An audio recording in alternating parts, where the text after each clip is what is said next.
back to the Micro Vlogcast, everybody. I'm here with Cindy Madrick and Wendy Schlett. Welcome back. Hey, thank you. You're it's not good to be back. You're not in Michigan. You're down in Indiana. It's a little warmer down here. It's a little warmer down here, which is nice most of the year. Yes. But right now it's warm. Yes. So we're here doing the Micro Vlogcast again.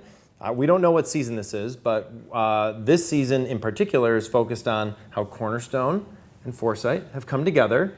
And really underneath that is how environmental health and safety, which is Cornerstone's business, and sustainability, which is Foresight's business, are coming together, or we believe are coming together in very meaningful ways.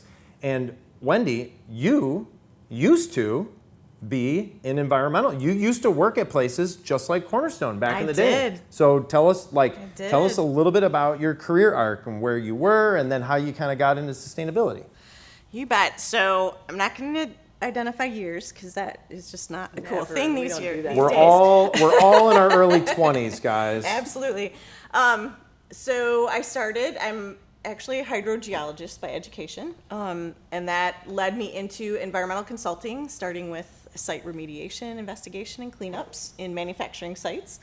And I started getting an itch, I guess you could say, to switch over into be more preventative, because I was always on the reactive side. Mm-hmm. Someone had a spill, we needed to clean it up. So now I wanted to get into a space where I was helping companies prevent those types of efforts from happening. So dove into environmental management systems, and then because ISO 14000 was becoming a big new management system that was on the market, and then that led me into sustainability in the early 2000s.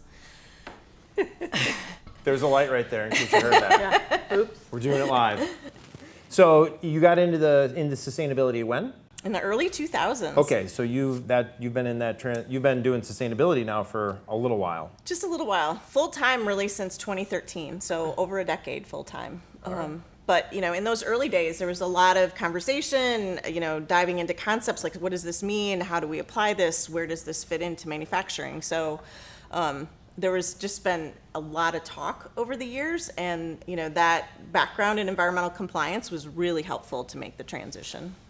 Oh, interesting. And so Cindy, you're hearing this story. You've been in environmental compliance. What is your sort of take on Wendy's career arc? I want to hear what you sort of think of the transition from environmental compliance to sustainability. Sounds like a lot of things that you bump into all the time with your clients. I do bump into them a lot. And same thing. I've been doing this since the 90s. We won't go into, I'm right there with you. We won't have any detail of that. Yeah. Same thing. Everything we were doing was we were focused purely on compliance for many, many years, Yeah. right? What are your reports? What permits do you need? That kind of thing. And I will admit, at some point, that became just doing that day in, day out, and dealing also with people that had violations. Some people didn't really care; they just wanted it to be dealt with. So I think this evolution over the past 15, 20 years has been kind of energizing for me and many of our staff members, quite frankly. And really, like you said, really kind of turning the lens to, making sure that you're being proactive, making sure that we're doing assessments and trying to find things out before they're a problem. Exactly. And then really even going a little further and saying, are there things we can do to start minimizing applicability to these regulations?